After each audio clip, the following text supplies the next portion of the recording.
మరణాత. దేవునికి మహిమ కలుగునుగాక. ఆమెన్. ఈ దినము దేవుడు మనకిచ్చుచున్న ఆయన వాగ్దానమును చదువుకుందాము. ఇర్మియా గ్రంథము 1వ అధ్యాయము 8వ వచనము. వారికి భయపడకుము, నిన్ను విడిపించుటకు నేను నీకు తోడయ్యున్నాను, ఇదే యెహోవా వాక్కు. మరి ఒకసారి, వారికి భయపడకుము, నిన్ను విడిపించుటకు నేను నీకు తోడయ్యున్నాను, ఇదే యెహోవా వాక్కు. దేవునికి మహిమ కలుగునగాక. ఆమెన్. దేవుని ప్రియ సహోదరులారా, దేవుడైన యెహోవా వాక్కు ఏదంటే, వారికి భయపడకుము, నిన్ను విడిపించుటకు నేను నీకు తోడయ్యున్నానని ప్రభు సెలవిస్తూ ఉన్నారు. దేవుడు మనకు తోడయ్యున్నారు. నిత్యము నిరంతరము దేవుడు మనకు తోడయ్యున్నారు. భయపడవద్దు, నేను నీకు తోడయ్యున్నాను అని ప్రభు సెలవిస్తూ ఉన్నారు. విడువని ఎడబాయని దేవుడు మనకు తోడుగా ఉన్నారు. పరమదేవుడే మన పక్షమై ఉండగా నరుడేమి చేయగలడు, పాపపరుడు ఏమి చేయగలడని దైవజనులు దేవదాసయ్య గారు అన్న మాట గనుక ప్రియులారా, దేవుడు మన పక్షముగా ఉండగా ఎవరు మనను ఏమీ చేయలేదు. దయ్యాలేమీ చేయలేవు, శత్రువులు ఏమీ చేయలేరు, శ్రమలు ఏమీ చేయలేరు, అనారోగ్యం ఏమీ చేయలేదు. మనము ధైర్యము కలిగి ఉండాలి. ధైర్యముగా మనం ఉన్నప్పుడు దేవుడు మనలను సమస్తమైన వాటి నుండి, మనకు హాని కలిగించేటువంటి ప్రతి విషయము నుండి, మనకు అక్కరలేనటువంటి ప్రతి కార్యము నుండి దేవుడు మనలను విడిపిస్తారు. మనము ధైర్యము కలిగిన వారముగా ఉండాలి. భయపడరాదు క్రీస్తు విశ్వాసి, భయపడరాదు సుమి అని దైవజనులు దేవదాసయ్య గారు కట్టిన కీర్తన. మనము భయపడకూడదు, ధైర్యముగా ఉండాలి. శ్రమలో మనం ధైర్యం కలిగి ఉండాలి. మరి ఇబ్బందుల్లో మనం ధైర్యం కలిగి ఉండాలి. ఒంటరి సమయాల్లో మనం ధైర్యం కలిగి ఉండాలి.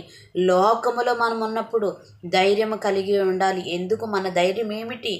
దేవుడే మన ధైర్యము, మనుషులు కాదు మన ధైర్యము. ధనము మన ధైర్యము కాదు, ఆస్తులు మన ధైర్యము కాదు, ఐశ్వర్యము ఆరోగ్యము మన ధైర్యము కాదు. కానీ మన ధైర్యము దేవుడై ఉన్నారు. దేవుడే మన ధైర్యము. నా ప్రభువే చూచుకుంటారని మనం అనుకొనవలసిన వారమై ఉండి ధైర్యము కలిగిన వారముగా మనం ఉండాలి. పిరికితనము సాతాను పెట్టేది. పిరికి వారు పరలోక రాజ్యములో ప్రవేశించలేరు. కనుక మనము ధైర్యము కలిగిన వారముగా ఉండాలి. యేసుప్రభు అంటున్నారు యెహోషువతో, నిబ్బరము కలిగి ధైర్యముగా ఉండుము, నేను నీకు తోడై ఉండెదును అని. మనము ధైర్యముగా ఉండడము దేవునికి ఇష్టము. చూడండి ప్రియులారా, ప్రభువు ఎక్కడా కూడా పిరికి వారిని ఆయన ప్రోత్సహించినట్లు కనబడటం లేదు.